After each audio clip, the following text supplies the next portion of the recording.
Buenas, salamat malam. 18 hours in Jakarta, mga bakla. Why not? Charis. A very important lakad to, mga Bex. Kaya kami napunta sa Jakarta. Overnight lang ite. Kaya, let's go! We've booked here in Park Royal kasi nga nalaman namin na may city view sila. Pero di naman namin in-expect na nasa 78th floor pa lang room namin. Diba? Ang tapang ng lola nyo. May takot pa to sa height. Nili rin talaga namin tong Park Royal kasi nga malapit siya sa pupuntahan namin. At buti na rin pala, ang dami kong nakuhang video nung nagstay kami dito.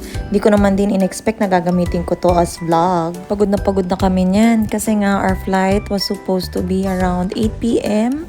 9 kami dapat darating and yet na-delayed. Anong oras? Nakarating kami rito around 11:30 p.m. na. Bawing-bawi ang pagod namin nung dumating kami sa room.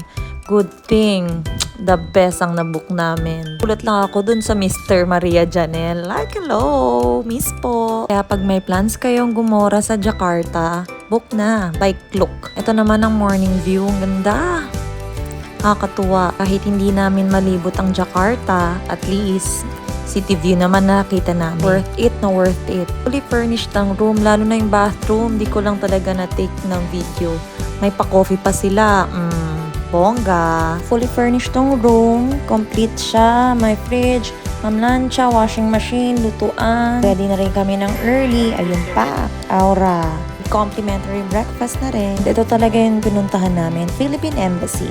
Hindi rin naman din kami nagtagal dito. Ayun, kitang-kita pala dito. Pinagstayan namin. At alam nyo bang, may itataas pa yung building na yan. Nasa 78 kami, pero nung nakita namin yung elevator, may 80 something pa, pataas. Dahil 12 noon pa naman ang check out. Of course, nilibot na namin ang mga dapat ilibot. Nakakalula nga eh.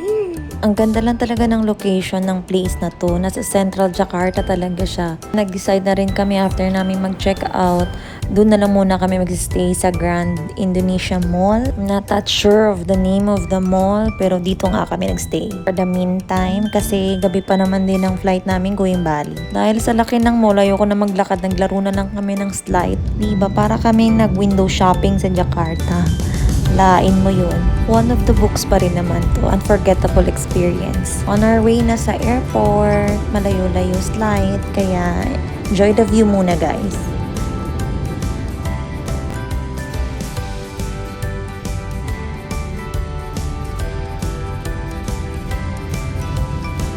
Nagkwento minsan ng asawa ko na ang Jakarta is really like Manila.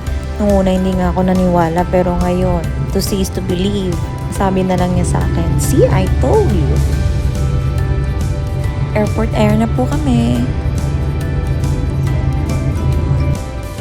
Hope you did enjoy watching. Until my next video.